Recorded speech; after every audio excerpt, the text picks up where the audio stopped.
Adimis salat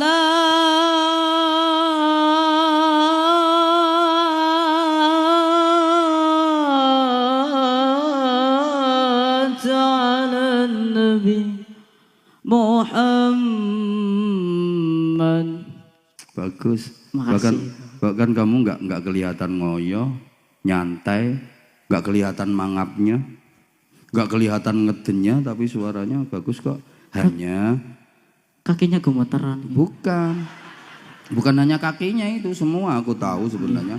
Sore beliau udah persiapan wudhu dari rumah, kemudian pergi ke Masjid Quba, imma masyian wa imma rakiban. Kadang jalan kaki, kadang naik kendaraan, ya unta ya kuda. Untuk apa? Rasulullah tabarrukan dengan turunnya ayat la masjidun ussisa alat taqwa. Maka sholat 2 rakaat di Masjid Quba dapat pahala seperti ibadah umroh. Kalau sholat 4 rakaat di Masjid Quba, ya kayak ibadah umroh 2 kali. Yang ikhlas hadir di majelis ini sampai nanti acara selesai, saya doakan mudah-mudahan bisa ke sana. Ke sana itu tangan saya kemana? Itu kulon. Bener berarti. Adek iki hujan turun jadi termasuk sa'ah mustajabahnya doa. Mudah-mudahan diijabah oleh Allah. Semuanya dimudahkan untuk menjalankan umroh. Saya akhir-akhir ini nggak berani mendoakan jamaah untuk haji, nggak berani. Karena sekarang haji berat. Ada syarat yang paling berat, bukan duit, tapi syarat haji terberat sekarang itu as-sabru bil antri. Ya, sabar antrinya itu loh sekarang. Wong antriannya udah 40 tahun. Lah kalau panjenengan sekarang umurnya 60, daftar sekarang, ikut reguler. Berangkatnya 40 tahun lagi, berarti umurnya sampean wis 100 tahun. Tekan pora. Wong ketoke ana sing kurang 2 minggu. Wonge lemu pokoknya. Sing lemu langsung mereng. Dipikir kalau udah mereng dadi langsing. Yo ndak, lemu yo panggah lemu. Kenapa ya orang lemu itu kalau selfie atau foto bareng nggak berani no tengah, mesti manggone pinggir karena bisa miring. Neng tengah yang jebablah ngebeki lawang. Allahumma sholli ala Muhammad. Masuk ke jantung kota, Rasulullah juga bangun masjid, nyari tempat yang strategis untuk bangun masjid yang sekarang kita kenal dengan Masjid Nabawi. Para jamaah, orang itu kalau ke Masjid Nabawi yang paling dicari-cari adalah raudhah. Mana raudhahnya? Kapan ke raudhahnya? Dan sekarang untuk bisa ke raudhah nggak mudah, harus pakai tasreh, surat izin dari muassasah. Kalau nggak dapat tasreh, nggak bisa ke raudhah. Gini ya ceritanya. Masih sabar? Oke, boleh saya sambil duduk? Nyuwun izin nggih para sesepuh, para kiai, pengurus yayasan semuanya, Pak Kapolsek, mohon izin semuanya saya duduk karena kalau berdiri terus ya keju. Gini, selesai membangun Masjid Nabawi nggak keluar doa istimewa. Tapi setelah Rasulullah menentukan tempat dengan sabdanya, ma baina baiti wa mimbari raudhatun min riyadil jannah. Tempat antara rumahku sampai dengan mimbarku adalah taman di antara taman-taman surga. Kenapa yang disebut raudhah hanya tempat itu? Kok bukan seluruh bangunan masjid disebut raudhah? Nanti saya sampaikan kapan-kapan. Selesai menentukan raudhah, Nabi berdoa dengan doa istimewa yang diamini oleh sahabat-sahabat utama, bahkan diamini oleh seluruh malaikat. Doanya, Allahumma ij'al bil Madinah di'fai ma ja'alta bi Makkah minal barokah. Mohon maaf ya, saya agak banyak dalil karena ini lagi rame-ramenya penceramah harus punya sertifikat. Jadi kalau nggak dapat sertifikat nggak boleh ceramah, artinya nggak bisa ngaji. Tuh. Jadi sekarang ceramah itu Masya Allah harus ekstra hati-hati karena banyak dicari-cari sama netizen-netizen yang maha benar dengan segala firman-Nya. Udah nggak usah mancing-mancing perkara, itu mancing-mancing masalah. Ayo. Doanya Rasulullah, ya Allah, jadikanlah Madinah ini barokahnya 2 kali lipat dibanding Makkah. Yang doa Rasulullah pasti diijabah. Maka meskipun Makkah itu ada Ka'bahnya, barokahnya lebih besar Madinah. Bagi Bapak Ibu yang udah pernah haji atau umrah, insya Allah bisa merasakan di Makkah itu nikmat, nyaman, damai. Tapi di Madinah jauh lebih nikmat, jauh lebih damai, jauh lebih nyaman. Betul? Alah gaya murung tau merono jawab betul. Loh memang iya. Suasana lho ning Mekah niku wis seneng banget, nikmat, indah, tentrem, bahagia, apalagi di Madinah. Lho kula piyambak niku Bapak Ibu, lek mpunten ngene Madinah niku rasa-rasane uga arep mulih. Wis kepingine tinggal ning kono selamanya. Nikmat wis ning kono ora mikir jadwal pengajian, ora mikir nukokne beras bocah-bocah. Nikmate luar biasa. Duh, Mekah punya Ka'bah, iya, Madinah punya Rasulullah Muhammad sallallahu alaihi wasallam. Loh, kenapa Madinah lebih besar barokahnya daripada Mekah? Mekah itu simbol amal, Madinah simbol ilmu. Amal dengan ilmu lebih utama ilmu. Al-ilmu bila amalin yakun, wal amalu bidunil ilmi la yakun. Itu kok mantuk-mantuk ngerti artine ora? Enggak ngerti artine, malah bingung kayak penceramah. Ilmu tanpa amal tetap jalan, tetap ada. Tapi amal tanpa ilmu enggak sah, enggak diterima. Makanya fadlul alim 'alal 'abid ka fadlil qamari lailatal badri 'ala sairil kawakib. Kapok bene kei dalil ae dianggap ra iso ngaji kok. Halo? Maaf ya. Keutamaan orang berilmu dibanding ahli ibadah yang tidak berilmu itu seperti keutamaan rembulan di malam purnama dibanding bintang gemintang. Artinya ketika bulan purnama muncul maka semua bintang redup cahayanya. Betul? Mbah gak semangat tok. Dilanjut apa enggak ini? Makanya punya ilmu itu penting. Orang berilmu dengan orang tidak berilmu itu beda. Qul hal yastawil ladzina ya'lamuna wal ladzina la ya'lamun. Tidak sama orang pinter dengan orang bodoh. Sekarang jangan bilang goblok.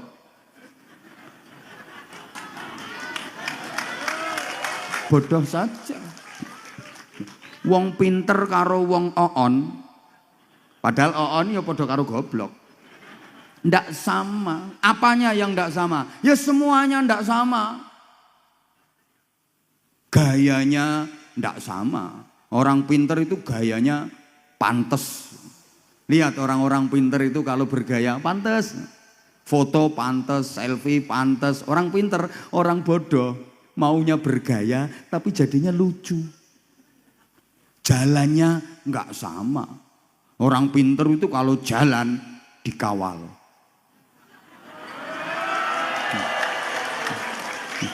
Enggak ada orang pinter kok jalan sendirian. Bupati, gubernur, menteri, orang-orang pinter. Kapolsek aja jalan dikawal sama anak buahnya. Padahal kapolsek itu jabatan apa? Pangkat cuma seret aja. Ijen dan ndak mungkin berani wong komandannya dia teman saya. Macem-macem catat NRP-nya selesai karirnya. Itu. Halo. Coba perhatikan, orang-orang pinter itu kalau jalan mesti dikawal. Nggak ada orang pinter jalan sendirian. Udah dikawal, nanti dipersilahkan duduknya di tempat yang enak, nyaman, ono jajane, ono buai, minumnya botol. Tuh, lah nek orang bodoh, siapa mau ngawal? Ya jalan sendiri, keluyur, ndoprok kodanan kemulan plastik. Nah ini namanya goblok bangga. Nang viralke ora apa-apa. Halo. Lu beda memang. Ngono. Omongannya juga ndak sama. Orang pinter itu omongannya didengerin banyak orang.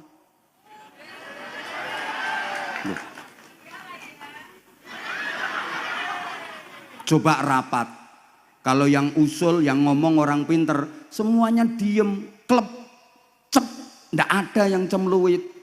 Yang ngomong orang pinter, coba orang bodoh, belum sampai ngomong, baru mau usul angkat tangan, ditarik sama temennya, ndak usah diangkat tanganmu, ngarep ngopo, dah diem, nggak usah usul, diem pokoknya mangan, madyang.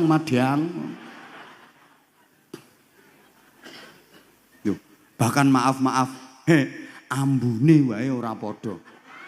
Orang pinter itu ambunya sedep. Orang bodoh ki tengik-tengik penguk piye ngono model. Ndak sama. Orang pinter sama orang bodoh itu. Loh apalagi ibadahnya jauh. Wong tidurnya aja nggak sama. Naumul alim khairun min ibadatil jahil. Tidurnya orang berilmu lebih baik daripada ibadahnya orang bodoh. Kenapa? Orang berilmu itu kalau tidur pakai ilmu, dia tahu ilmunya tidur, maka tidurnya bisa bernilai pahala. Sedangkan orang bodoh melakukan ibadah, tidak tahu ilmunya. Baca Qur'annya juga nggak sama. Ayatun min alim khairun wa ahabbu ilallah min juz'in wahidin minal jahil. Orang alim baca Quran 1 ayat itu lebih baik dan pahalanya lebih banyak daripada orang bodoh baca 1 juz. Orang pinter, kan yang di panggung ini pinter, baca 1 ayat itu pahalanya lebih banyak daripada orang bodoh.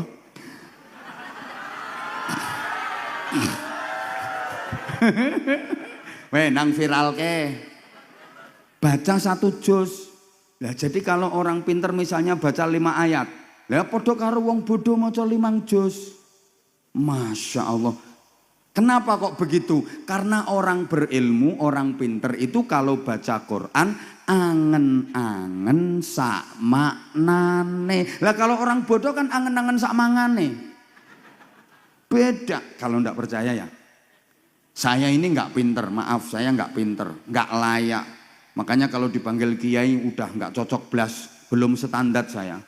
Saya nggak pernah mau dipanggil kiai, apalagi sama anak-anak saya. Nggak ada, anak-anak yang ikut saya di pondok itu nggak ada yang manggil saya kiai, Pak Yai, nggak ada. Karena memang saya belum kiai dan bukan standarnya kiai, nggak pantas blas. Saya adalah bapaknya mereka. Makanya saya lebih suka dipanggil Abah aja. Nah sekarang kok Abah Anza. Nah, Anza itu kan singkatan Anwar Zahid gitu loh. Nah, kebetulan singkatannya kan keren gitu loh.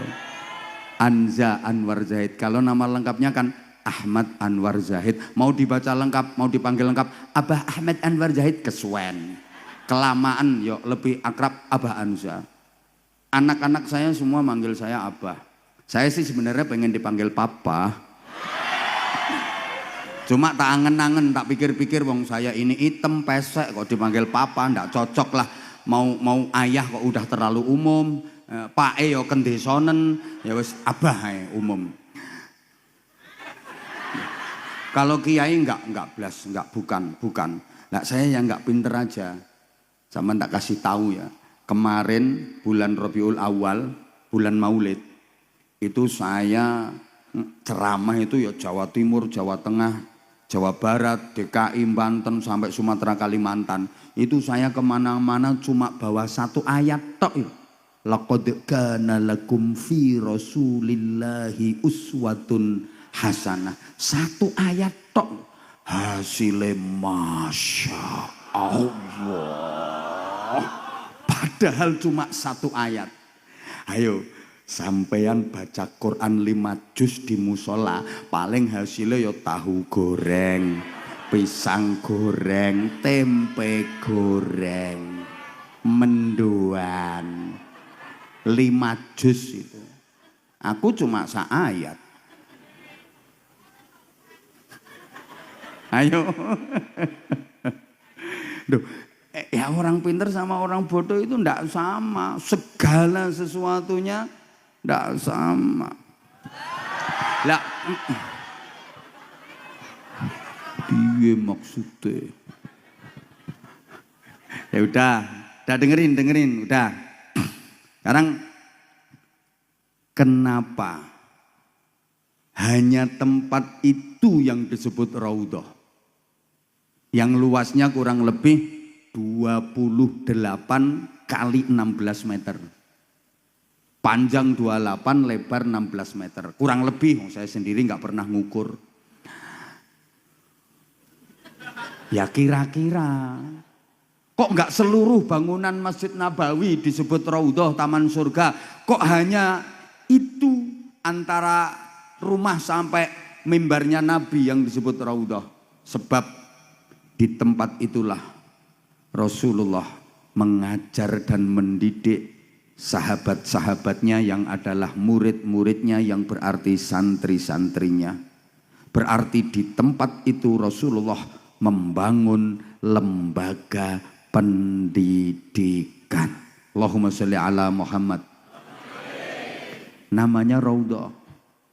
Untuk tempat ngaji. Rasulullah ngajar sahabat-sahabatnya, murid-muridnya di raudhah itu. Dan menurut penelitian hadis, malaikat Jibril datang menjumpai Rasulullah menyampaikan wahyu lebih sering ke raudhah dibanding ke masjidnya. Tanyakan ke ahli-ahli hadis. Aku kan udah ngomong, aku bukan kiai. Aku hanya cerita-cerita tok. Ya jangan tanya ke saya. Pokoknya infonya ngono. Ya infonya begitu. Malaikat Jibril menemui Rasulullah menyampaikan wahyu. Itu kalau nggak keliru ya kurang lebihnya. Ke raudhahnya udah 177 kali. Sementara di masjidnya ada 70 sekian kali. Entah 74 nah berapa kali aku lupa pokoknya. Pokoknya akeh nang raudhahe lah wis ngono ae timbangane engko diteliti malah salah kabeh. Loh berarti di raudhah itu Rasulullah membangun lembaga pendidikan, membangun pesantren. Nabi membangun pondok pesantren di situ. Dan santrinya Rasulullah banyak. Ada santri muridnya Rasulullah yang berasal dari Jerman. Namanya Suhaib Ar-Rumi. Dari Jerman mondok ke Rasulullah. Ada yang dari Persia, Iran, namanya Salman Al-Farisi. Kan sahabat itu ada yang la minal muhajirin wala minal ansor. Bukan sahabat muhajirin, bukan sahabat ansor. Itu tinggalnya di teras-teras masjid, biasa disebut ashabus suffah. Sahabat yang menghuni teras-teras masjid. Ketuanya Abdurrahman bin Sakhr alias Abu Hurairah. Itu kepala pondok pesantren zaman Rasulullah. Ada santri yang berasal dari Afrika, namanya Bilal bin Robah. Mondok ke tempatnya Rasulullah. Makanya sampai sekarang, pondok pesantren serius, pondok beneran, itu santrinya dari banyak daerah. Coba perhatikan, pondok-pondok yang serius, yang pondok beneran.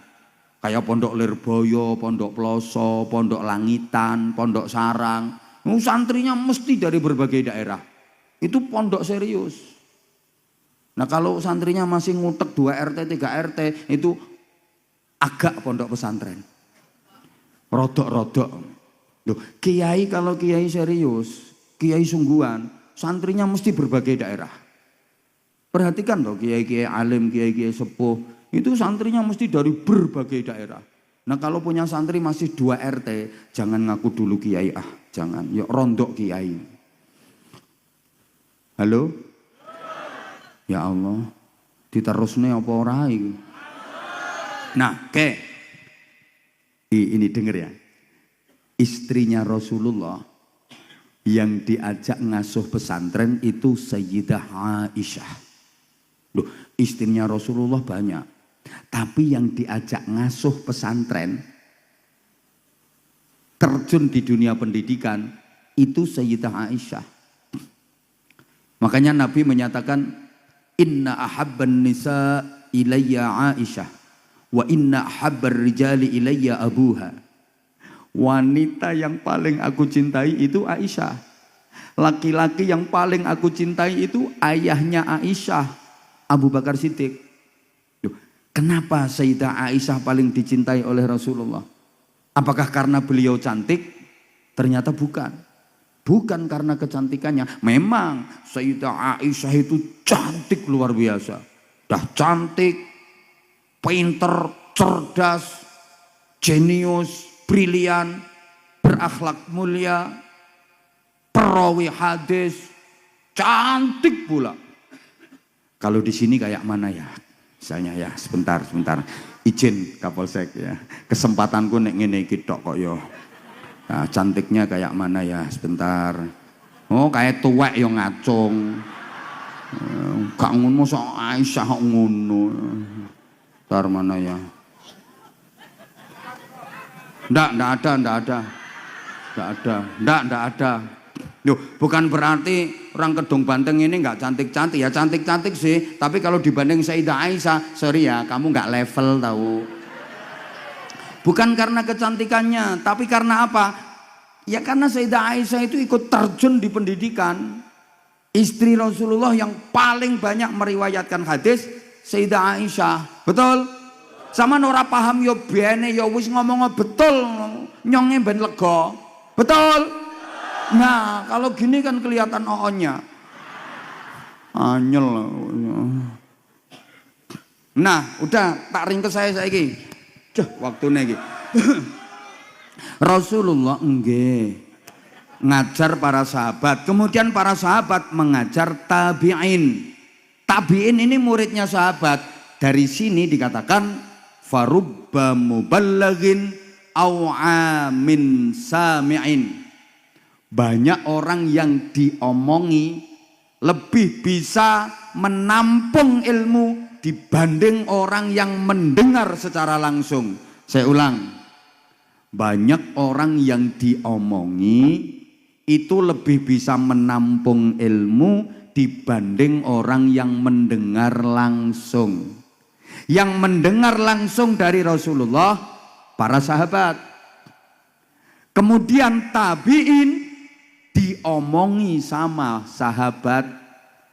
Maka kalau kita teliti, disiplin-disiplin keilmuan itu banyak yang lahir pada masa tabi'in. Ilmu nahwu itu lahirnya di masa tabi'in. Ilmu tafsir ada mulai di masa tabi'in.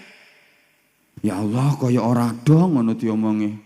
Sedih aku ngene iki. Loh, zaman sahabat tuh nggak ada ilmu nahwu.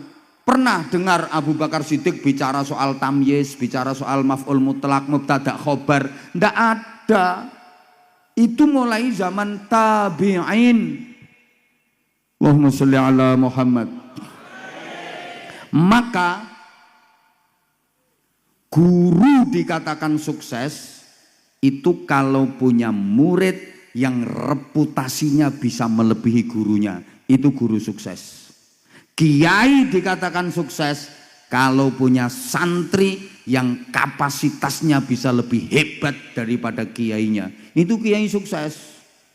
Makanya ciri utama kiai itu akan merasa bangga, bahagia ketika punya santri yang lebih hebat daripada dirinya. Nggak ada kiai takut disaingi santrinya. Kalau takut disaingi atau apalagi takut kalah sama santrinya, berarti bukan kiai itu. Ono kiai kok wedi disaingi santrine, yo mboten kiai. Saya yang bukan kiai saja, kalau punya murid, maaf, terpaksa tak sebut murid. Di sekolah-sekolah itu lagi lomba kok menang, dapat juara. Masya Allah, bangganya luar biasa. Orang tua dikatakan berhasil dan sukses kalau punya anak yang prestasinya lebih hebat daripada orang tuanya. Itu orang tua sukses. Contoh wes, bapaknya Pak Kapolsek. Ini saya katakan sukses beliau. Sukses. Bapaknya Pak Kapolsek itu bukan polisi. Polisi bukan dan. Bukan, saya tahu. Bukan polisi loh. Makanya saya bikin contoh. Gitu loh. Bapaknya beliau, maaf izin dan ya. Orang biasa gitu dan gitu. Tapi punya putra jadi polisi, kapten, ajun komisaris polisi, jadi Kapolsek. Berarti bapaknya Pak Kapolsek hebat, sukses. Lah Kapolseknya hebat apa enggak? Ya tunggu, anaknya bisa lebih hebat daripada bapaknya apa enggak? Kalau anaknya beliau jadi Kapolres, minimal kombes lah anaknya, sukses beliau. Lah nek bapaknya Kapolsek, anaknya kok belantik wedus, berarti gagal.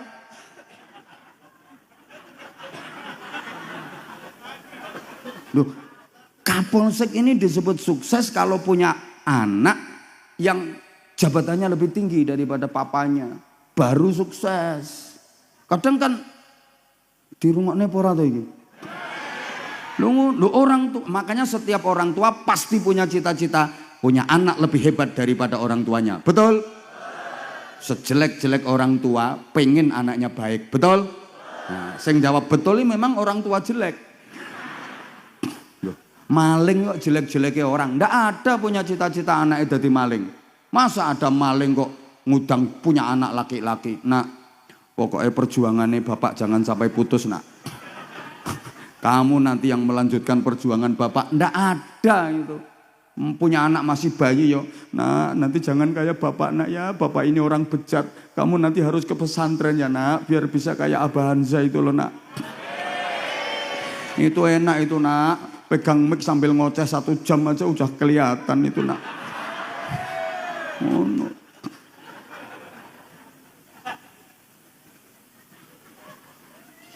Mbah Yai Musleh, beliau orang sukses. Karena murid-murid beliau, santri-santri beliau bisa terus melanjutkan perjuangan beliau. Yayasan Al-Hidayah udah nyebar di mana-mana. Lah ini namanya orang sukses. Gitu loh. Muga-muga faham, muga-muga faham. Kemudian astagfirullahaladzim. Ya udah terus turun sampai ke Indonesia. Wes kesuwen kok. Islam masuk ke Indonesia dibawa oleh para aulia, para wali, diteruskan oleh para ulama, para kiai sampai hari ini. Datangnya Islam ke Indonesia kurang lebih abad ke-14 pasca runtuhnya kerajaan Majapahit. Jadi dibanding negara-negara lain, masuknya Islam ke Indonesia itu agak telat. Ini secara pergerakan ya, secara organisasi. Kalau secara person, secara individu, abad ke-10 sudah. Tapi secara pergerakan, Islam masuk ke Indonesia itu abad ke-14, 1400, pokoknya tahun 1400-an. Halo? Halo? Telatlah dibanding negara-negara lain. Padahal Islam udah merambah Afrika, bahkan Eropa, itu akhir abad ke-6, awal abad ke-7. Tapi di Indonesia baru abad ke-14. Telat. Makanya ini jadi budaya masyarakat kita. Acara apa saja wajib telat. Ada kiai diundang ceramah jam 9, datangnya jam 10. Loh.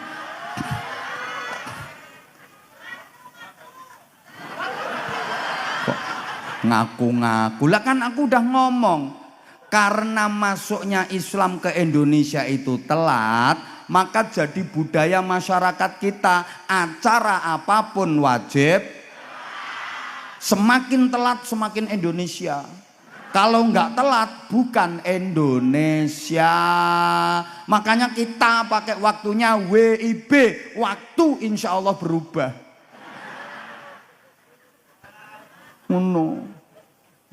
Agenda schedule-nya ceramah jam 9, ternyata datangnya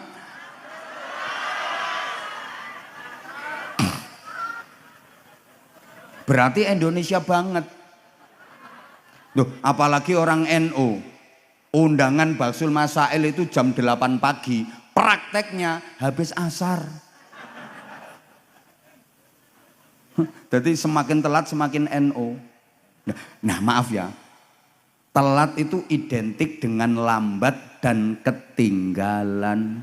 Makanya Indonesia ini apa-apa ya ketinggalan. Konsolidasi ilmu pengetahuan ketinggalan, konsolidasi budaya ketinggalan, ekonomi ketinggalan, olahraga. Wong sepak bola baru kelas Asia Tenggara ngono koyo wis dunia. Padahal baru kelas Asia Tenggara gegere ra karo-karuan. Ya apa-apa ketinggalan, teknologi ketinggalan. Padahal harusnya kita itu juara loh. Kita ini mayoritas beragama Islam. Sementara sumber segala ilmu pengetahuan Al-Quran. Al-Quran yang punya umat Islam. Kita ini terbesar kedua loh Islam di dunia. Dulu pertama, peringkat pertama. Sekarang disalib sama Pakistan.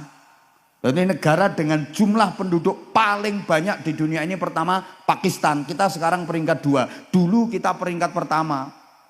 Tapi harusnya kita yang mayoritas ilmu itu semua sumbernya dari Al-Quran. Yang punya Quran umat Islam. Indonesia umat Islamnya besar. Harusnya Indonesia juara. Maka dalam Quran disebutkan kuntum khaira ummatin. Kalian adalah umat terbaik di antara semua umat. Harusnya kita terbaik. Tapi kenyataan bidang teknologi aja kita jauh ketinggalan. Apa-apa impor, apa-apa impor, apa-apa impor. Mana yang produk Indonesia? Ya karena kadang-kadang kita itu nggak bangga dengan produk sendiri. Yang baik-baik malah dikatakan miliknya negara luar. Kacang sing enak yo kacang Cina. Padahal tandurannya wong Kedung Banteng. Tapi kenapa disebut kacang Cina? Nongko sing larang nongko londo. Wong tandurane no kene kok diarani nongko londo. Ayo jambu sing larang jambu Bangkok. Tandurane wong Purwokerto kok diarani jambu Bangkok. Apel sing larang apel Australia, anggur Amerika. Jajal, kunci sing kuat kunci Inggris.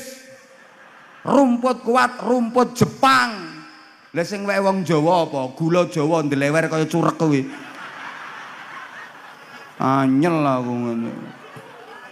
Kenapa sih yang baik-baik dikasihkan negara luar? Kita harus bangga dong dengan produk kita sendiri, negara kita sendiri. Makanya saya kira teknologi apa-apa Jepang, apa-apa Jepang, apa-apa Jepang. Coba kalau nggak percaya, yang kesini pakai motor, Yamaha, Jepang, banter, Yamaha, Honda, Motorola, Toyota, Suzuki, Kawasaki, Mitsubishi, Gudeg Jogja. Wajik Magelang, Megono, Kalongan, Wingko, Babat, Soto, Lamongan. Jadi gak kuntum khaira ummatin, tapi kuntum ummatan badokan lillahi ta'ala.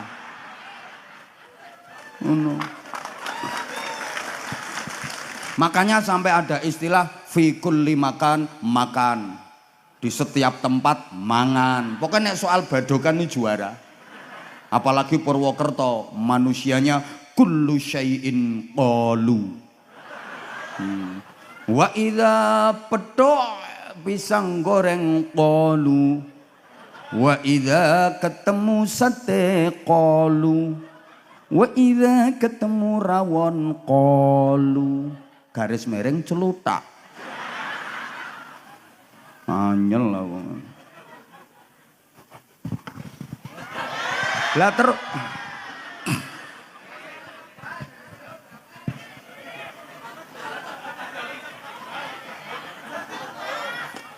ya wes kok copot-copot ki lho Engko pertamane kok nyopot jam, liyane kok nyopot liyane. Awale copot jame, suwe-suwe engko copot liyane.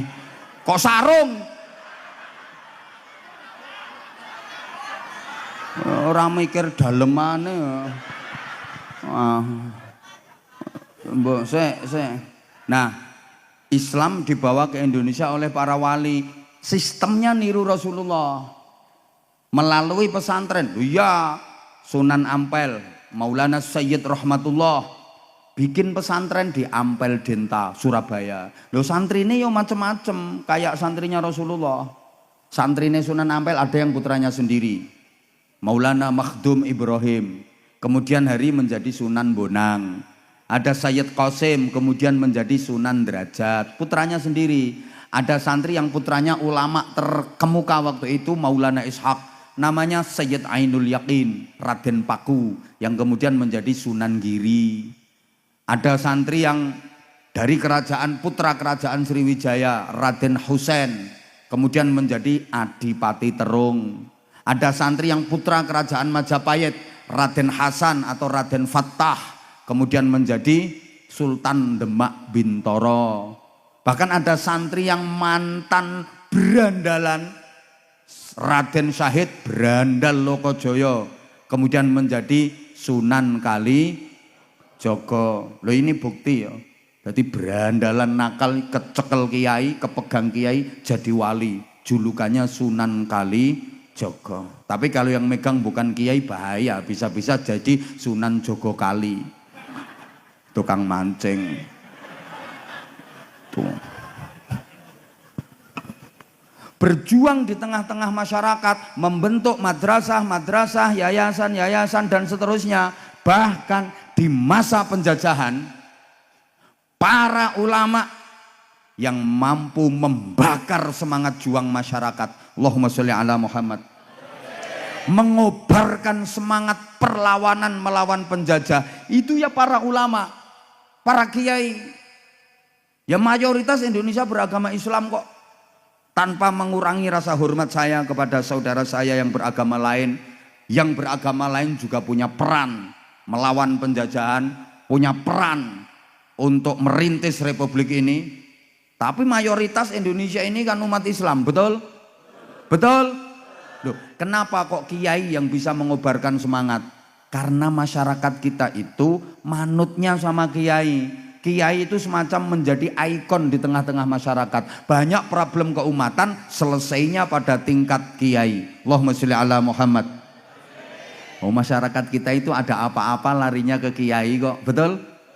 Punya anak nakal ya kiai. Pak Kiai nyonge nyuwun berkahe, putrane nyonge niki nakale 17 derajat. Minta didoain, akhirnya didoain sama kiai. Waras nakale. Sini tak sowok. Sowok sama, ngerti di sowok? Sini apa namanya? Sama suwok ya. Nah, di suwok sama kiai waras nakale gitu. Semua ke kiai kok masyarakat kita yuk. Halo? Ya Allah. Punya istri udah hamil tua 11 bulan kok belum lahiran. Ke kiai. Pak Kiai, istri saya sudah 11 bulan mengandung tidak lahir-lahir Pak Kiai. Mohon doanya, ambil air segelas. Sebol ke, ini minum sebagian siramkan ke perutnya istrimu. Enggak lama ya, brol, lahir. Itu suwuk pendobolan gitu. Loh kiai harus bisa.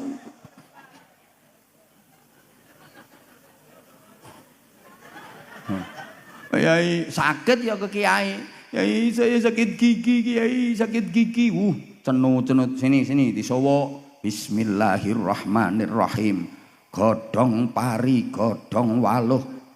Ora mari tambah aboh. Tapi sembuh kan gitu. Utang numpuk datang ke kiai. Kiai, utang saya banyak, kiai. Mohon doanya supaya lunas, kiai. Dah gampang.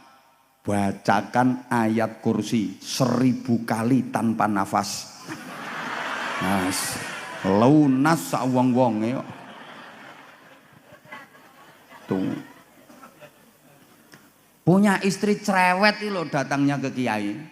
Yai, istri saya cerewet banget Yai. Minta doa. Jadi njaluk donga sing kena nggo bungkem cangkeme wong wedok. Akhirnya sama kiai dikasih. Padahal kiai ini baru aja diomeli istrine. Kiai ini lagi berdiunek-unek ke bojone. Ngono ku ana wong njaluk donga ya dikeki. Mbah mandi mbah ora sing penting kan oleh gula. Bacakan ini loh, summum bukmun umyum fahum la yarji'un. Loh itu kan suwan cangkeme kirek Yai. Jere kiyaine padha wae. Dadi wong wedok cerewet iki padha karo lah suwane lho padha. Dulu gitu, sekarang maaf. Sekarang kiai mulai ditinggalkan masyarakat. Ya toh? Sekarang punya anak nakal, nggak ke kiai, ke psikiater. Kiai gak laku. Anak nakal sekarang nggak ke kiai orang-orang itu, ke psikiater, kiai rapayu. Utang numpuk, nggak ke kiai sekarang, koperasi simpan pinjam atau ke bank. Lah karena masyarakat udah tahu kiai dhewe utange akeh. Guyumu kok kaya ngece ngono modele.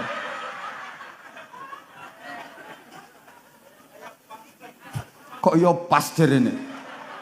Wong pancene iya kok.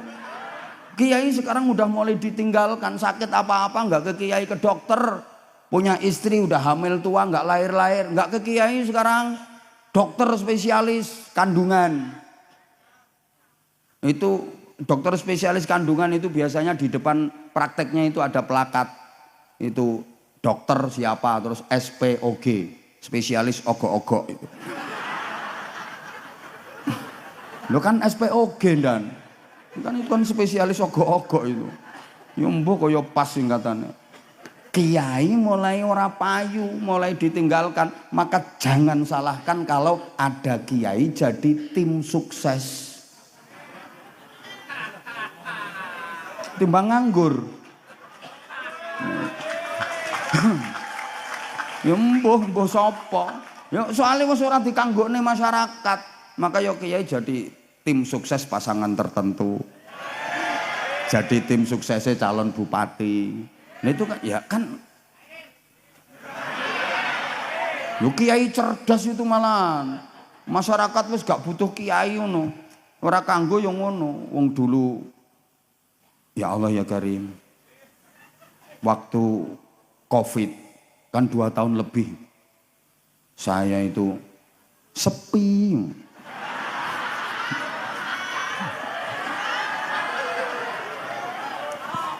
Padahal jadwal tiap hari itu 3 minimal. Kalau nginep ya estafet itu 4 sehari. Hampir tiap hari. Wong saya libur sebulan itu paling cuma 2 hari 3 hari. Sehari 3 jadwal. Kena corona 2 tahun lebih. Sepi. Lah cancel semua jadwalnya. Terus gimana? Lah saya punya ingon-ingon. Anak santri dan di pondok udah 2.500 lebih makan semua. Aku mikir, iki nek ra nek pon masukan. Ya piye ki mangane bocah-bocah. Aku hampir ndukun. Wes pokoke donga-donga tak asah meneh, tak ungkal meneh. Rambut tak gawake dan rambut dan. Kan dukun rambutnya kudu dawa dan. Rambut wis tak panjangin, wis dongo-dongo tak ungkal kabeh. Loh, dukun di Indonesia ini prospeknya cerah. Wong Indonesia ini kan prinsipe kalah duit menang wirid. Kalah humuk menang suwuk. Kalah pangkat menang tirakat. Kalah donyo menang dongo. Kalah rupa menang dupa. Kalah rupa-rupa bongko. Lu kalah kok rupa-rupa yo kenemenen kok. Ya kudu ana unggul salah sijine kok. Ya Allah. Para kiai dulu yang mengobarkan semangat perlawanan melawan penjajah. Kenapa? Lah pendidikan dulu itu di pesantren gitu loh. Sekolah dulu zaman penjajahan Hanya ada sekolah miliknya Belanda yang boleh ikut sekolah khusus anak bangsawan, pribumi. Jadi orang pribumi yang boleh ikut sekolah hanya anak ningrat, anak bangsawan darah biru saja. Minimal anak wedana.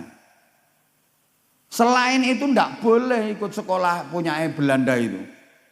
Yang boleh ikut khusus anak bangsawan, minimal anak wedono. Wedono itu jabatan di bawah bupati, di atas camat, membawai 45 kecamatan.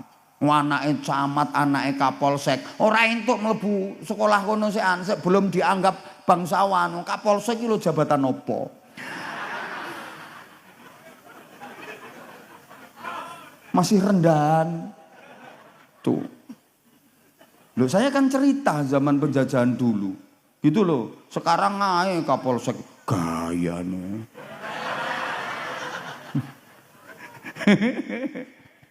Duh. Lah yang lain larinya kemana pendidikannya? Wong ikut sekolah punya Belanda ndak boleh. Ya ke pesantren-pesantren itu larinya. Maka di pesantren itulah mereka ditempa.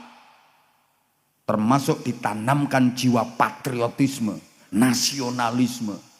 Itu makanya ingat nggak peristiwa 10 November yang akhirnya diperingati sebagai hari pahlawan.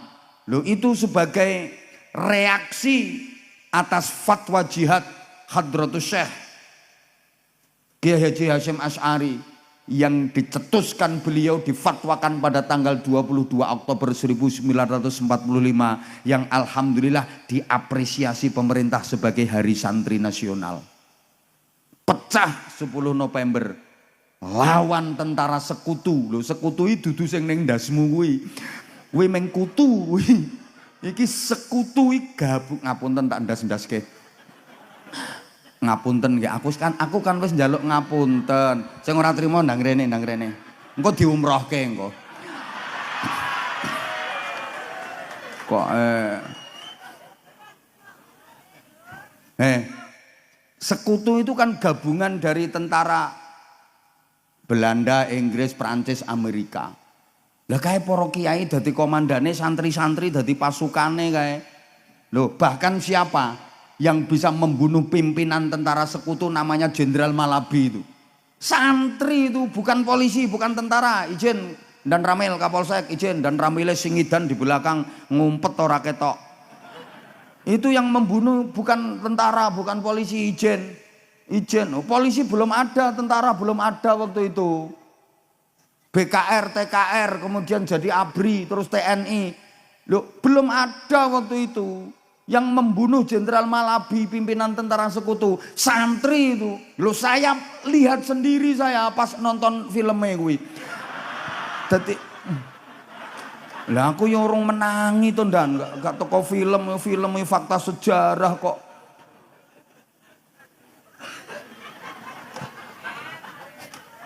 Kok iso angel wong gampang ngene kok angel gitu. Lah ya aku ngerti ku ya toko film kuwi. Tapi film kan fakta sejarah.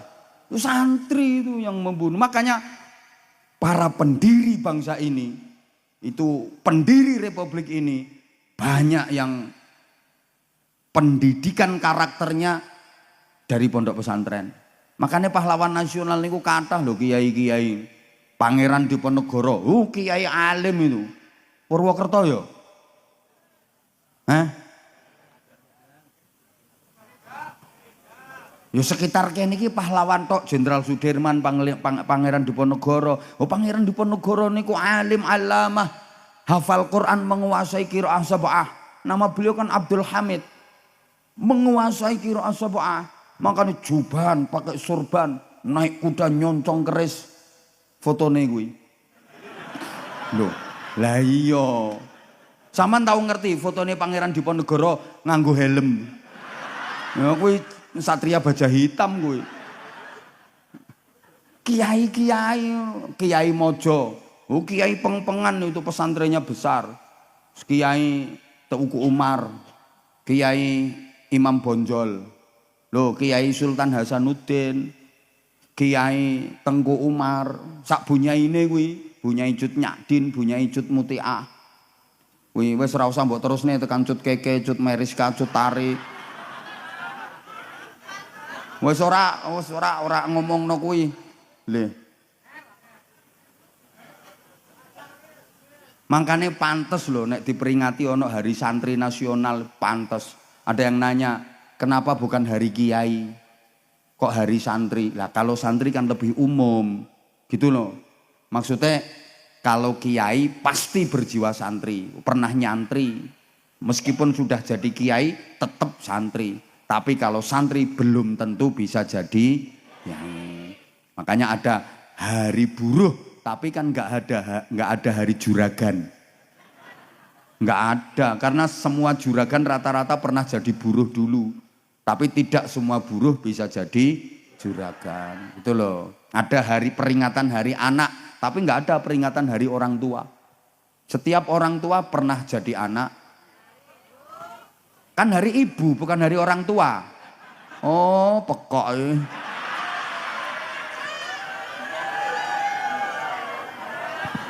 Lah aku ora ngomong hari orang tua toh, yang ada peringatan hari ibu gitu loh. Engko sik toh iki urung tekan kok ngeyel ae.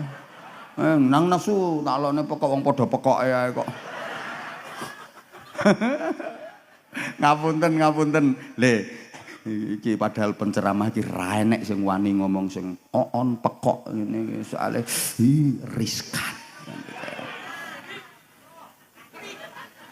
Rungokke saiki. Setiap orang tua pernah jadi anak, tapi anak kan nggak tentu jadi orang tua. Kadang belum sampai jadi orang tua sudah mati. Ngono loh. Dulu ada peringatan dari ibu, nggak ada peringatan dari ayah. Belakangan ada peringatan dari ayah. Lapo ayah melu-melu. Wong ayah ini kan cuma panitia, penanam saham tok itu. Harusnya yang layak itu ibu. Kenapa? Setiap ayah terlahir dari ibu. Tapi ibu kan tidak terlahir dari ayah. Makanya ibu kalau kerja lagi hamil boleh ambil cuti hamil. Tapi ayah nggak boleh ambil cuti menghamili. Kok cuti? Ya menghamili kok. Nggak boleh. Semuanya lagu. Gini leh.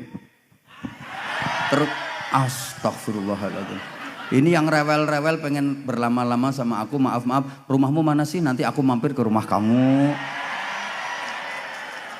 Tak ceritain nanti, kebayang nggak ya? Kebayang nggak kalau misalnya aku ke rumah kamu. Terus aku duduk di kursi ruang tamu kamu yang nyuguhin minum ke aku. Kamu duduk di samping aku, terus kita ngobrol. Kebayang nggak? Ora mungkin. Lah ngopo aku neng omahmu? Ngipi ya.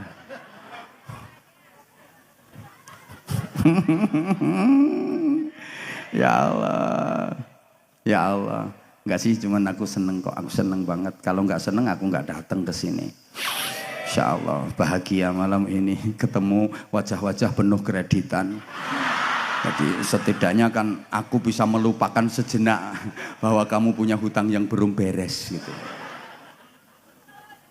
Nah, betul nek ra betul ora tak omongke. Lah ini inget nggak? Ya nggak inget wong ono disuruh inget. Wong belum disampaikan kok udah enggak. Insyaallah.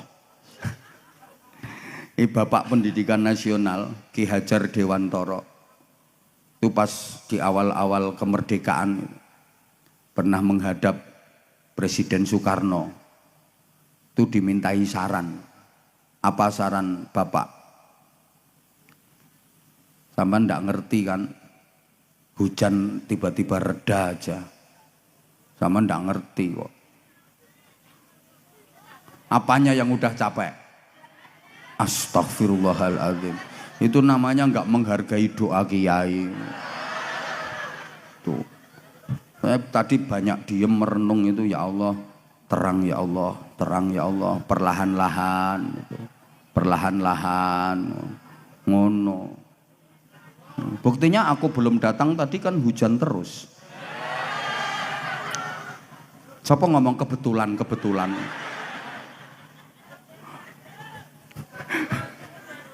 Ya Allah. Tapi yang udah kadung pakai jas plastik resek ya udah dipakai terus saya. Kaya tape.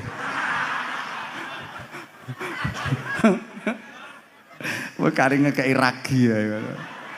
Insya Allah. Ya dibela-belain kayak gini hujan-hujan ya Allah, Masya Allah. Semangatnya.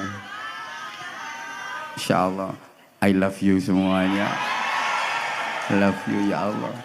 Padahal aku tuh udah ceramah lama, riwa-riwi di medsos. Tak pikir jamaahnya udah pada bosen sama aku. Ya apalagi sekarang banyak bermunculan penceramah-penceramah baru. Ya aku sempat khawatir kamu tuh berpaling ke lain hati. Tetap nggak nyangka ternyata kamu masih tetap setia sama aku. Kayaknya aku makin sayang sama kamu. I love you semuanya, love you. I love you.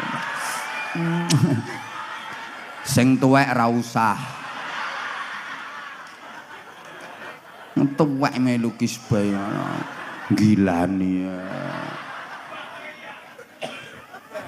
Aku mancing yang muda-muda. Tuwek melu. Ketika Bapak Pendidikan Nasional Ki Hajar Dewantara itu dimintai saran Presiden Soekarno untuk masa depan Indonesia, untuk generasi bangsa. Saran beliau, wahai Paduka Presiden yang mulia, sang proklamator, tolong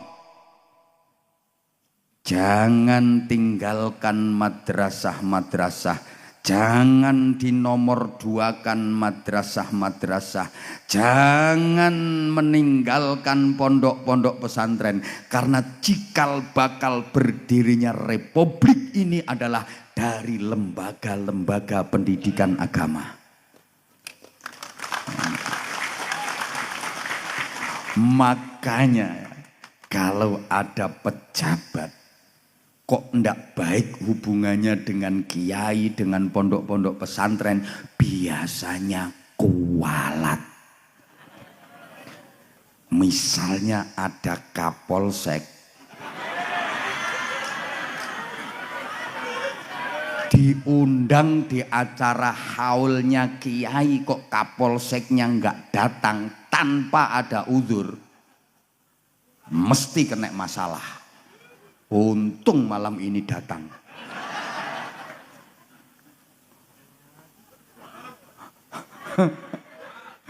Ya, harus kuat, wong namanya kuat kok.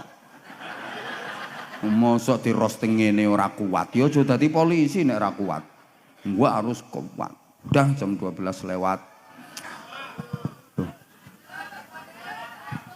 Gimana ini?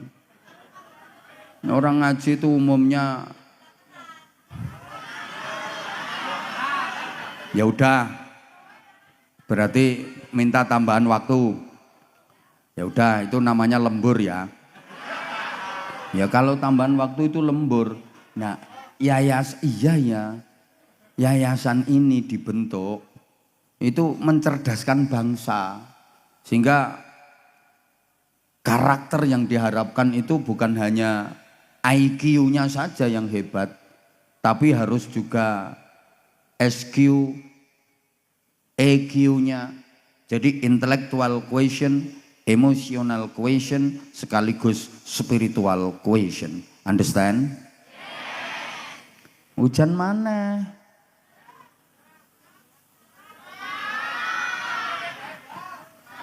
Gara-gara kamu tuh nggak percaya sama aku.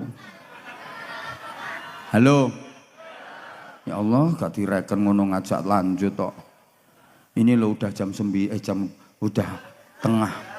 udah tengah malam sayang. Aku sih maunya juga berlama-lama sama kamu. Wes kadung teles.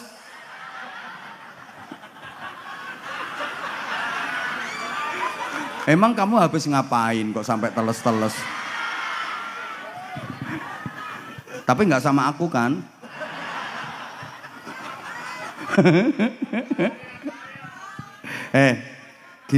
Gini loh, ulama itu bukan hanya keilmuan saja, bukan hanya man lahu ilmun syamilun, bukan hanya kompetensi di bidang ilmu pengetahuan saja, tapi juga harus wa'arifun bimasalihi man haulah, mampu menjadi solusi dari problem keumatan, bisa menjadi solusi dari masalah-masalah yang terjadi di tengah-tengah masyarakat, disikapi dengan adil, arif dan bijaksana. Karena ulama itu sekaligus rijalul ummah, pemimpin umat. Allahumma sholli ala Muhammad. Nih, memimpin umat itu tidak mudah. Lebih mudah mimpin santri. Karena santri meskipun puluhan ribu mesti manut sama kiainya. Enggak ada santri berani sama kiainya. Kiainya nyuruh ke selatan, puluhan ribu santri pasti ke selatan semua. Enggak ada yang berani ke barat, ke timur, ke utara. Karena di pesantren itu ada lembaga tertinggi yang paling ditakuti, namanya Departemen Kualat. Tapi mimpin masyarakat susah. Apalagi masyarakat Kedung Banteng. Jangankan satu desa, 10 orang aja itu lo susah. Ngomongi orang Kedung Banteng 10 orang, itu lo nggak mau nurut semua. Misalnya mau pilihan bupati ya, terus 10 orang ini dibilangin sama kiai, nanti pilihan bupati milih calon yang ini ya. Ini 10 orang yang diomongi, yang 7 itu malah ngomong kiainya, maaf yai, saya sudah dapat duit dari calon yang itu. Makanya ulama itu harus punya jiwa, kalau dalam bahasa tembang lerilir karyanya Sunan Kalijogo itu cah angon. Itu kan ada syairnya kan, bocah angon, bocah penek no. Lah wes engko lek diterusne tanganmu mesti melok ngamen ngene. Wong sekarang sholawatan itu bukan lesanya yang gerak malah. Apa maneh wedok manggone ngarep ora dikondisikno dodone iso ndul. Kaya gembol kucing anakan. Ya boleh sih gerakan-gerakan mengikuti irama saking syahdunya boleh, tapi ya sewajarnya. Kadang ono sing nyunjek. Apa karepe? Ya jangan salahkan kalau dicibir banyak orang, gayamu ngono kok. Loh, saya seneng sholawatan, seneng banget. Orang nggak seneng sholawatan ya dudu wong Islam. Tapi kan gayanya kadang-kadang ada yang ndak pas gitu loh. Pengajian ya podo.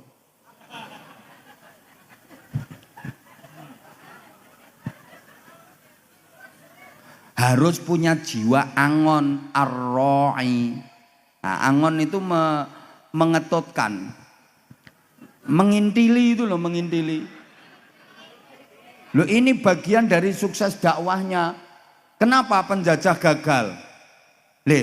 Belanda itu di Indonesia bukan hanya menjajah ekonomi, tapi juga menjajah akidah. Mereka juga menyebarkan agama loh. Tapi agama yang ditawarkan Belanda nggak laku. Karena strateginya yang salah.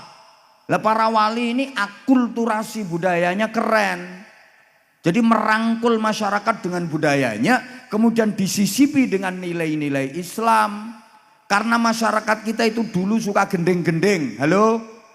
Loh para wali menciptakan tembang-tembang itu sampai sekarang. Tembangnya disisipi nilai-nilai agama. Terciptalah gendeng-gendeng gereh, semacam cublek-cublek, seluku-seluku, gundul-gundul, turi-turi.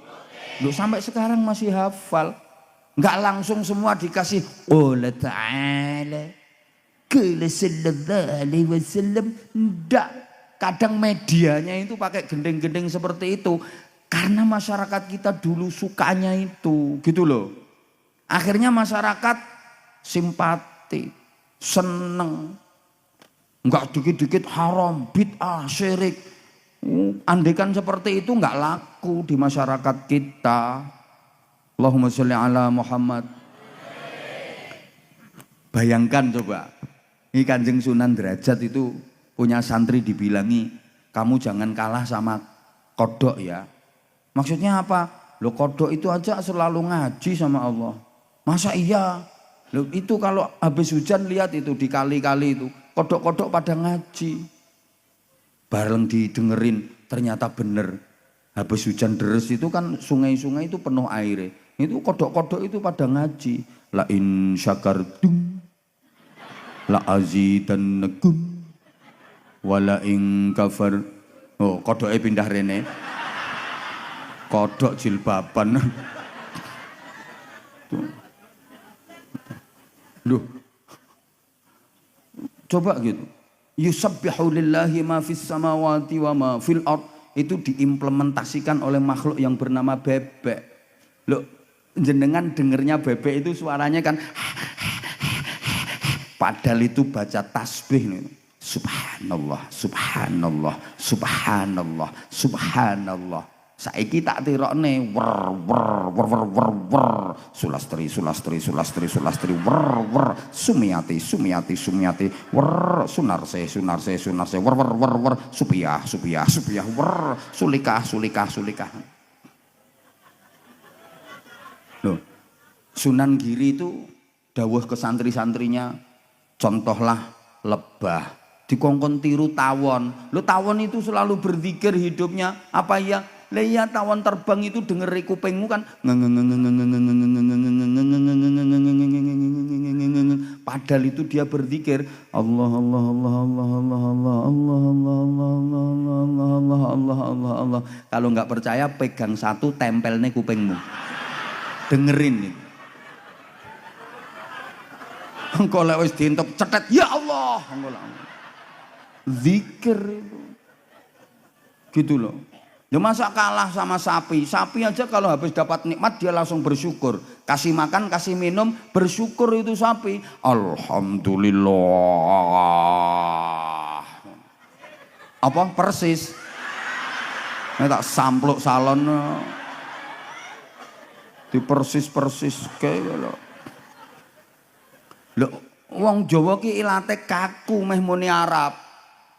Kayak Arab kalimah syahadah ora iso digawe jamus kalimah sada. Niku karepe kalimah syahadah. Arep ngunekke syahadatain, dua kalimah syahadat. Kangelan lho muni syahadatain dadi sekaten. Ki ora sembarangan kuwi. Iki ngrangkul masyarakat. Mbah-mbah kita itu dulu juga sudah kenal sama Tuhan. Ada namanya sembahyangan. Nyembah marang Sang Hyang, manggone ning sanggar pamujan. Lah iki ben akrab karo telingane mbah-mbah kita. Para wali enggak menyebutnya sebagai sholat, tapi disebut dengan sembahyang. Tempatnya bukan musola, tapi langgar, biar dekat dengan kata sanggar. Orang ngawur. Angel lho golek kiai iso nerangno model ngene iki. Ora gampang, mulane ya pengen murah ya bojomu kuwi kon ceramah. Ngeyel ae kok ya. Lha lek arep mlebu desa iku dipasang gapura. Lha kuwi supaya masyarakat desa situ jadi pemaaf, guyub rukun. Gapura ki asline bahasa Arab, ghafura, maknane pemaaf. Ini masyarakatnya pemaaf, guyub rukun. Lah wong dong banteng mau ngucap ghafura repot gapura. Rumangsamu ngawur sembarangan ngono apa piye? Ngono lho. Syamir khairan fatrukil bagha. Cancut caliwondo melakukan kebaikan dengan semangat kuat, membasmi kemungkaran. Syamir khairan fatrukil bagha. Angel dadi Semar Gareng Petro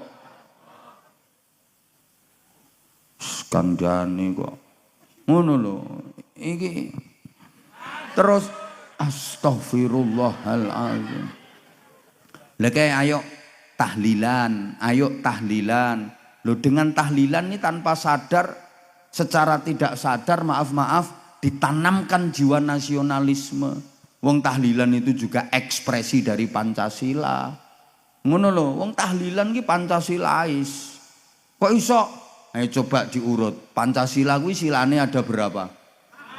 Tahlilan ini ekspresi Pancasila, satu ketuhanan yang maha esa. Iku kan la ilaha illallah. Orang namanya tahlilan itu la ilaha illallah, itu ketuhanan yang maha esa. Orang tahlilan itu paling banyak dibaca apa ya? La ilaha illallah, la ilaha illallah. Mantep wong berkate gede. Yang ngundang orang kaya, la ilaha illallah, la ilaha illallah. Nah, kalau berkatnya kecil ya, la ilaha illallah, la ilaha illallah. Kadang-kadang aku gergeten, kadang ada ya entah itu kiai entah itu ustadz, kalau diundang tahlilan yang ngundang orang kaya berkatnya gede itu, tawasulnya lama, ila hadratil summa ila hadratil al-fatihah. Musik belum selesai, wa ila hadratil summa ila hadratil wa ila hadratil al-fatihah. Bareng sing ngundang wong melarat Patekah.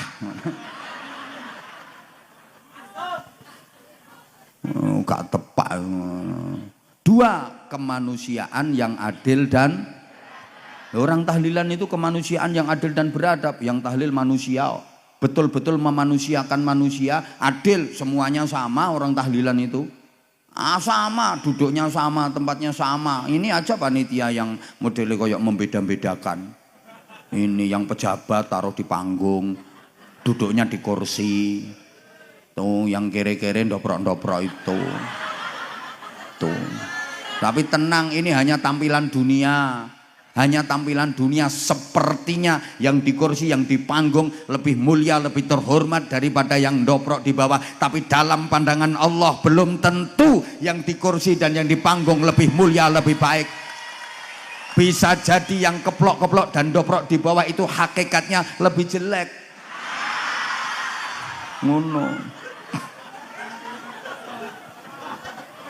Adil dan beradab. Tahlilan itu beradab, adabnya bagus, akhlaknya bagus.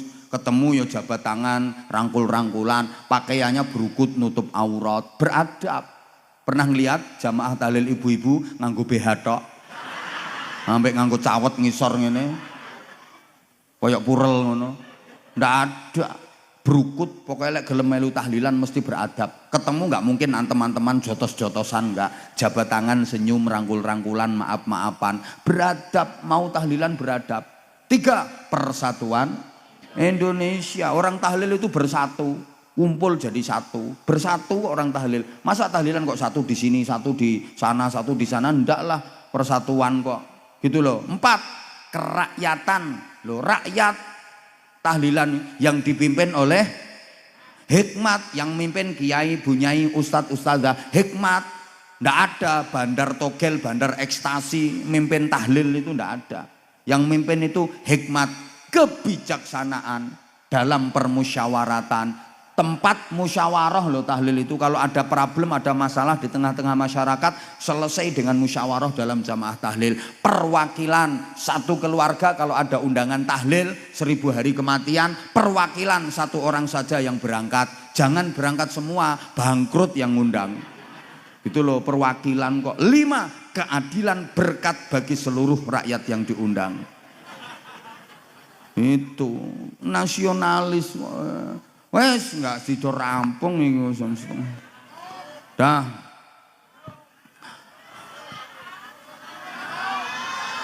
Apa? Sarung. Emang orang sini denger sarung? Sarungnya cap apa? Emang sarung mangga itu mendunia. Coba aku pengen tak kasih. Ya udah nggak apa-apa. Ya udah itu yang udah kadung berdiri bawa poster itu. Wah. Posternya, kaosnya, ya udah nggak apa-apa. Mas operator tolong dikasih mic mas. Kalau ada yang wireless ya. Kalau ada nggak mic yang wireless? Banyak ya. Minta tolong. Ayo. Dah. Minta dibantu panitianya mana? Atau sahabat Banser minta tolong. Tuh kasihkan ke mbaknya apa ibunya itu. Udah. Masya Allah. Sampai dibela-belain kaosnya ada fotonya aku.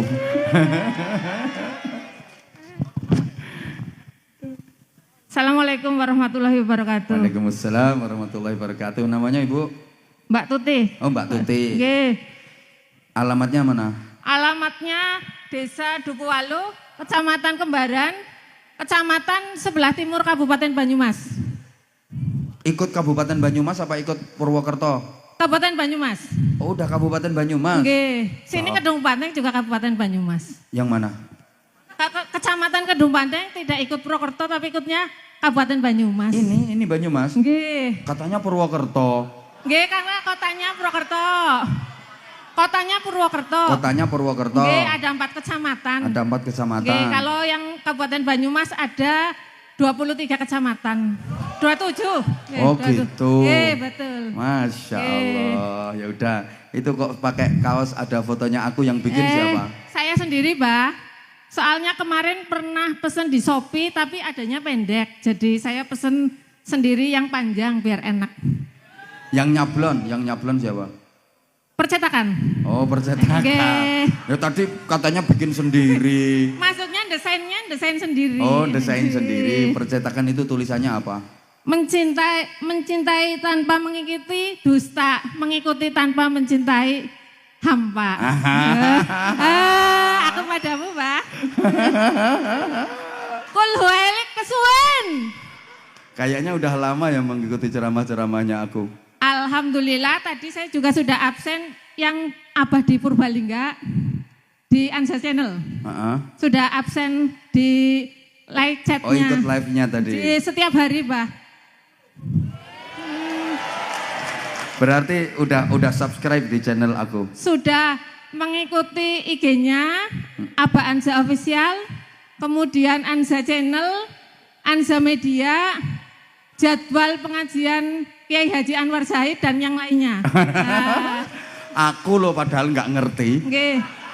Ya bener, aku itu kalau mau ngaji itu sering tanya anak-anak, besok ngajinya di mana gitu. Kalau besok saya belum punya jadwalnya Abah, tapi kalau yang tanggal 3 insya Allah Abah di Lumajang.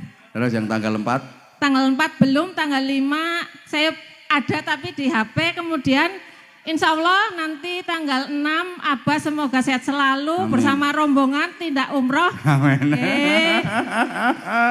Bersama Bu Nyai, Gus Mima dan keluarga dalam semoga dilancarkan perjalanan Amin, umrohnya. amin, Masya Allah, amin, amin. Ini orang kalau ngefan bener ya kayak gini. Oke. Masya Allah. Aku mencintaimu dalam diam, sebab diam tak ada yang lain. Aku mencintaimu dalam sepi, sebab sepi tidak ada yang lain. Aku mencintaimu tanpa alasan, sebab satu-satunya alasan aku mencintai adalah kamu, Pak.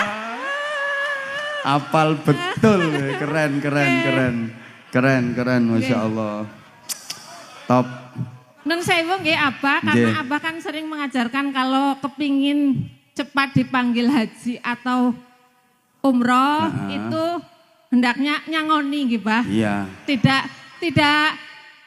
Tidak banyak. Betul, Yang penting betul, nyangoni nggih. betul. Dan saya niatkan untuk bulan ini sudah saya transfer ke Abah, nanti bisa dicek di rekeningnya Abah. Matur suwun, Nggih. matur suwun.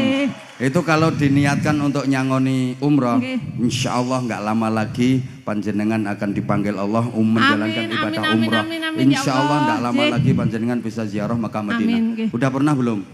Belum. Belum, insya Allah nggak lama lagi. Amin. Insya Allah nggih. nggak lama lagi. Nggih, insya Allah juga setiap bulan saya TF ke Abah, konfirmasinya lewat Ustadz Nur Wahyu. Masya Nggih. Allah, matur suwun, matur Nggih, suwun. sami-sami. Itu perlu diklarifikasi Nggih. bukan ke saya tapi ke anak-anak. Ya? Nggih, cuma rekeningnya kan atas nama Ahmad Anwar Zahid. Oh itu yang seperti rekening itu. Nggih. Berarti sekarang dirubah ke yang rekening atas nama pondok aja. Nanti minta ke teman-teman. Ada ya. sudah yang Ya, BNI. tapi yang atas nama saya juga untuk pondok itu. Lah ya Nggak maksud apa-apa. saya biar saya kan tidak pernah sekolah di pondok. Heeh. Katanya ngendikane Abah kan siapa saja yang ikut melestarikan, membangun pondok dan sebagainya akan mendapatkan pahalanya. Saya Betul. hanya ingin seperti itu aja, Iya Bah. benar, Nggih, benar. seperti itu. Nggih. Itu bukan saya yang mengatakan. Rasulullah man jahaza faqad ghaza.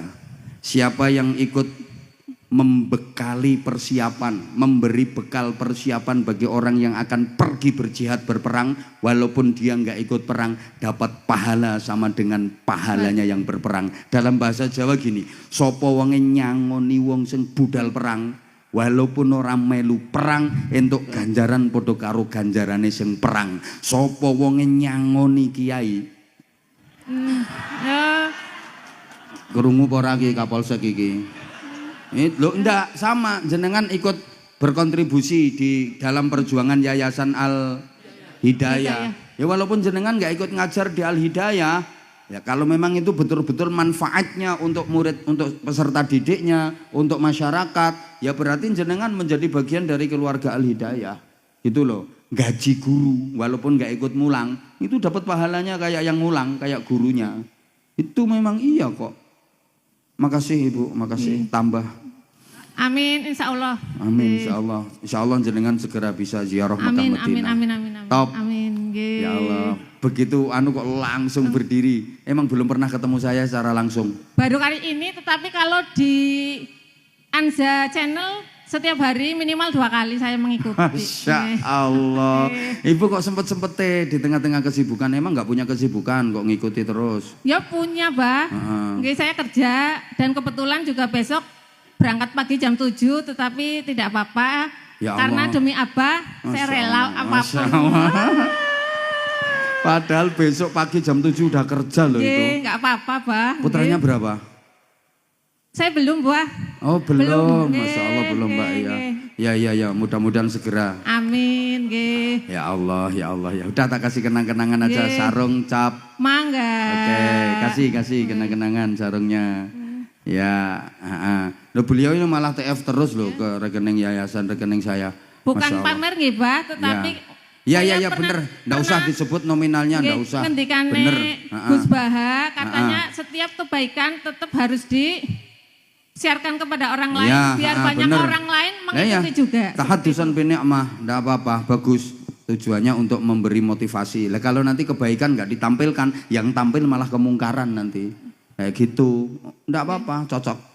Matur suwun, Mbak matur suwun. Thanks. Sarung cap mangga, sarungnya apaan, Za? Gak sarung mangga, gak bahaya ta? Bahaya. Tahun 2025 tidak pakai sarung mangga, pekok. Pekok. Tahun 2025 nggak pakai sarung mangga, nggak keren. Nggak keren. Tadi kesini sama siapa? Sama temen di belakang. Kalau saya biasa setiap hari itu kalau acara seperti ini Allahumma ngusel-usel. Jadi saya tadinya tidak dapat tempat di belakang, sudah di stop sama petugas yang di depan. Saya nggak masuk aja. Nanti kan tetap ada yang kosong seperti itu. Saya ngusel-ngusel tiba-tiba di sini. Pokoknya kalau nggak di depan nggak lega ya. Enggak. Makanya begitu Abah datang, ini banner langsung. Makasih. Duh, beliau loh malah sering ngasih ke pondok. Minta izin foto boleh? Bah, di sini aja, di sini nggak apa-apa, di bawah. Ini kan udah masuk YouTube, nggak usah foto, udah masuk YouTube. Oke, terima kasih. Ini bagian dari sekedar untuk gantinya BBM. Menengo. Matur nuwun. Boleh maju, enggak apa-apa. Sak yuto. Untuk piro sak yuto. Nun sewu di belakang saya ada tetangga saya Mas Lutfi, bisa difotokan. Minta difotokan. Mas, foto Mas, pakai fotonya jenengan. Sing apik. Ini untuk BBM-nya. Ini untuk jimat, jangan dipakai belanja apapun. Mudah-mudahan ini bisa dipakai untuk umroh nanti. Bismillah. Amin. Terima kasih nggih, Bah. Doakan saya tahun ini bisa ke tempatnya Abah. Ini nggo pancingan, insya Allah nanti dengan ini jenengan wasilahnya bisa umroh, insya Allah.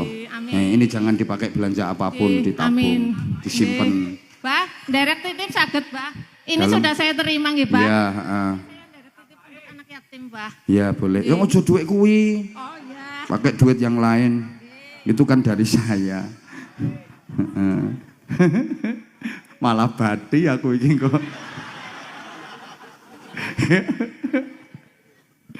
Masya Allah, subhanallah, ya Allah, ya Karim. Karena saya yatim piatu, Bah. Saya yatim piatu, Bah. Masya Allah. Ibu kapundhut 1 tahun yang lalu ketika saya sedang istilahnya down-downnya Masya itu Allah. tanggal 15 Oktober, kemudian kalau tidak salah ibunya Abah sedo tanggal 6 November. Nggih. Masya Allah. Tetapi pada saat itu Abah tetap ngaji Ya. setelah menyelati. Jadi saat itu, oh ya kenapa saya harus seperti ini, seperti itu. Ya. Jadi saya ngefans sama Abah, saya harus seperti Abah. Saya tetap ngaji walaupun ibu meninggal itu karena ngaji saya hadiahkan untuk beliau. Jadi saya nggak mau mengecewakan jamaah, saya nggak mau mengecewakan panitia dan insya Allah ibu saya juga ridho kok. Begitu, bukan berarti saya anak durhaka. Kan Enggak. Iya. Empat anak yatim. Matur Nggih, suwun. sami-sami. Kula Ji. tampi badhe. Nggih. Dah. Assalamualaikum warahmatullahi Waalaikumsalam wabarakatuh. warahmatullahi wabarakatuh. Keren, matur suwun semuanya. Aku nggak bisa berkata banyak kalau udah ngadepi fan itu nggak bisa berkata banyak. Dah, ada lagi ya.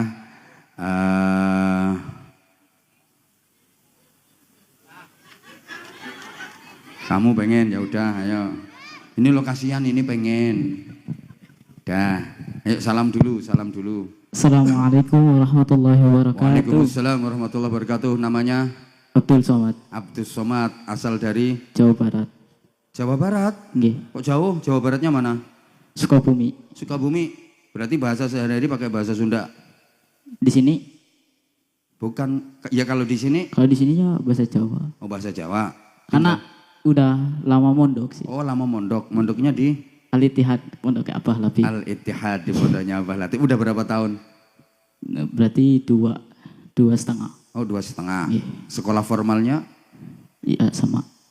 MTS Al-Ittihad kelas berapa sekarang? kelas 3. Kelas 3. Di sekolah formalnya ada diajarkan kitab-kitab kuning. Kalau dulu enggak, kalau sekarang dicampur jadi ngajinya di sekolah. Ngajinya di sekolah. Nggih. Nah itu yang saya maksudkan, di sekolah formalnya diajarkan kitab-kitab kuning. Betul. Nggih. Untuk kelas 3 MTS, kitab fikihnya apa? Banyak sih, ada Al-Yaqut An-Nafis, Terus? Tarhib wa Tarhib, Nahwunya? nahunya Imreti. Udah hafal? Belum selesai. Oh, belum selesai. Nggak apa-apa, terus dihafalin. Lanjut sampai aliyah, lanjut terus ngajinya. Qurannya udah khatam? Enggak ngapalin Quran. Duh, bukan, maksudnya kan nggak ngafalin tapi kan tetap ngaji kan? Oh, nggih. Iya, udah pernah khatam berapa kali? Berarti kalau Kok dari tadi pakai berarti ya? Ya mudah-mudahan hidupmu selalu berarti. amin ya Allah. Heeh. Kalau sama gurunya sih udah 2 kali. Kok kayaknya dari tadi kepingin banget maju. Kenapa? Yang mendorong untuk pengen maju apa? Apa? Diamanai sih. Hah? Diamanai. Diamanai sama siapa? Ada lah. Nah iya, terus. Berarti siap tampil udah. Nggih. Mau tampil apa? Suluk mawon lah sing Suluk? enak. Nggih. Ya jangan pakai mawon. Kalau suluk ya suluk. Emang ngerasa suaranya bagus ya? Enggak sih, mau coba-coba aja. Oh mau coba-coba. Tapi banyak kok yang awalnya coba-coba, tapi begitu tampil terus diekspos ternyata keren. Dan alhamdulillah jadinya viral, terus banyak yang suka. Aku pengennya kayak gitu. Kenapa? Saya sering ini tak perhatikan yang anak-anak kok nggak begitu banyak ya. Biasanya yang sering saya tampilkan itu anak-anak, saya gali potensinya kayak gitu. Coba dengar suluknya kayak apa. Lebih bagus daripada vokalis itu. Bikin mereka jatuh mentalnya. Ayo coba. Apalagi di sini ada kiainya, ada abahnya. Jangan malu-maluin. Jadi deg-degan. Ya ayo coba. Allahumma salli wa sallim على سيدنا محمد وعلى آل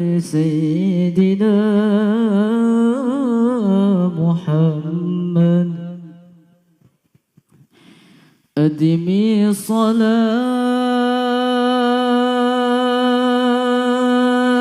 على النبي محمد فقبولها حتما بغير التردد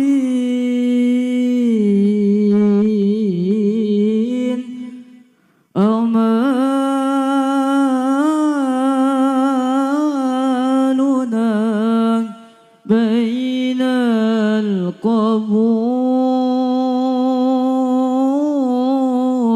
وردها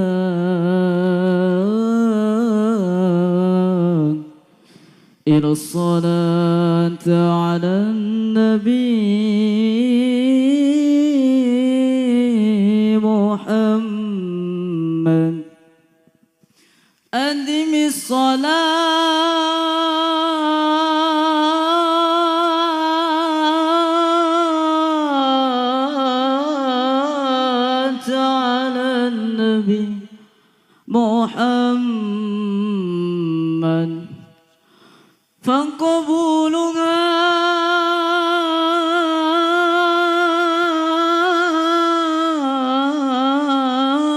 حتما بغير التردد أعمالنا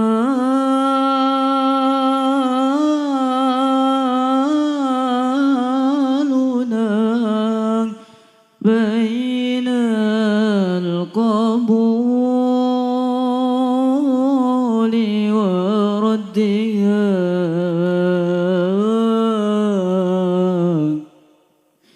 إلى الصلاة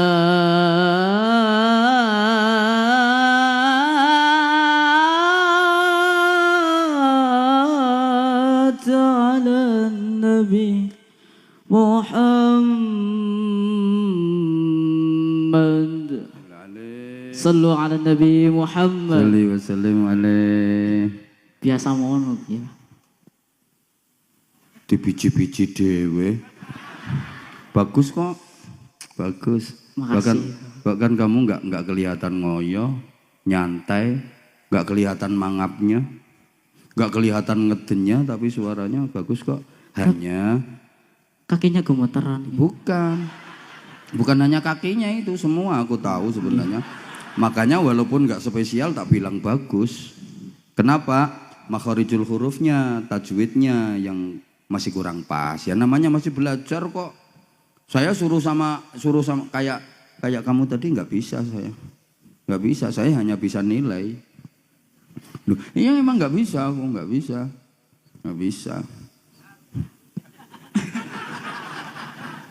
Terus mondoknya terus ya, belajarnya terus, diasah terus. Mau sholawatan?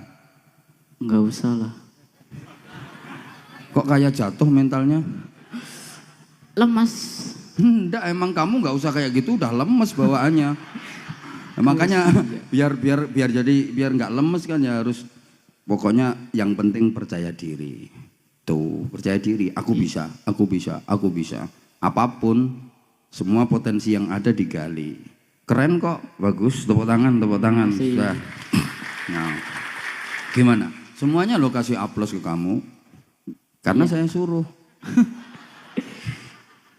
Bagus kok. Kamu bisa nyanyi lagu Sunda? Bisa. Coba nyanyi lagu Sunda. Ayo coba. Manuk dadali. Nggak apa-apa. Nyanyi lagu Sunda. Nyanyi lagu Sunda tuh. Nya. Coba. Mesat ngabung luhur jauh di awang-awang, meber kenjang jengna bangun traya karingrang, suku narang goas dejeng pamatuk nangeluk, ngapak mega berihi benar tarik nyurubuk, saha anu bisa nyusup kana tandangna, tandang jeung pertentang taya baninanana, dipika gimi dipika serapku sesama taya karempan kasihan berwawanina. Nah, santri itu bukan hanya bisa ngaji, suruh nyanyi juga bisa. Santri itu suruh ngabisin kekayaannya mertua juara. Makanya santri itu harus serba bisa, apalagi hidup di era kayak gini, harus membekali diri, siap menghadapi tantangan zaman. Itu santri. Ya, makanya jangan berhenti jadi santri, selamanya terus sampai kapanpun berjiwa santri. Ya udah, matur suwun. Sama-sama. Dah. Iya pasti. Kasih sarung cap mangga. Ayo.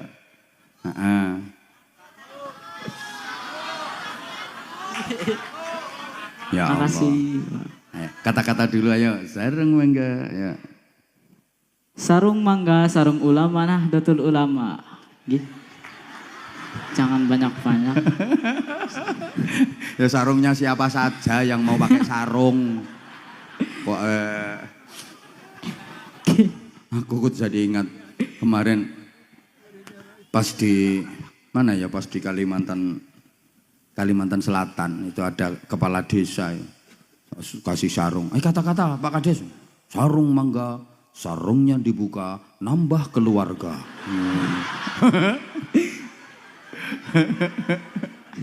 Aku tak pikir-pikir, opo maksudnya ini? Oh alah, sarungnya dibuka, nambah keluarga. Saiki aneh-aneh. Habis itu Pak Camat, Pak Camat ganti. Sarung mangga, sarungnya melayang, mangganya terbang. Duh, aneh-aneh. Dah, wes, makasih. Sabun. Iya tak, iya saya. Kamu sehariannya 1 bulan berapa di pesantren? Enggak tahu. Kok nggak tahu? Enggak tahu. Nggak pernah bayar berarti? Ya pernah. Lah iya berapa? Bukan saya yang bayar. Yang bayar siapa? Saudaranya. Ya udah berarti nggak tahu, ya udah. Udah nggak tahu nah. Kasih. Maunya tadi tak bayar 1 bulan sahriah, tapi karena dia nggak tahu ya udah itu rezekimu. Dah wes, matur suwun, tepuk tangan sekali lagi, tepuk tangan udah. Maaf ya, saya mohon maaf banget karena ini udah hampir jam 1. Ya, saya besok harus pulang, ada acara di Jawa Timur. Ini perjalanan dari sini ke Bojonegoro itu 7 jam. Itu masih cepet itu. Keren. Udah semuanya matur suwun semuanya. Saya mohon maaf. Subhanallah. Luar biasa panjenengan semua, meskipun hujan-hujan enggak menyurutkan himmah dan semangat. Mudah-mudahan semuanya masahah, manfaah, barokah. Al-Fatihah. A'udzubillahi minasyaitonirrajim. Bismillahirrahmanirrahim. Alhamdulillahirabbil alamin. Arrahmanirrahim. Maliki yaumiddin. Iyyaka na'budu wa iyyaka nasta'in. Ihdinas siratal mustaqim. Siratal ladzina an'amta 'alaihim ghairil maghdubi 'alaihim waladdallin. Rabbighfirli wa liwalidayya wa lil mu'minina amin ya rabbal alamin. Allahumma shalli 'ala sayidina Muhammadin wa 'ala alihi wa sallim radhiyallahu tabaraka wa ta'ala an kulli sahabati rasulillah.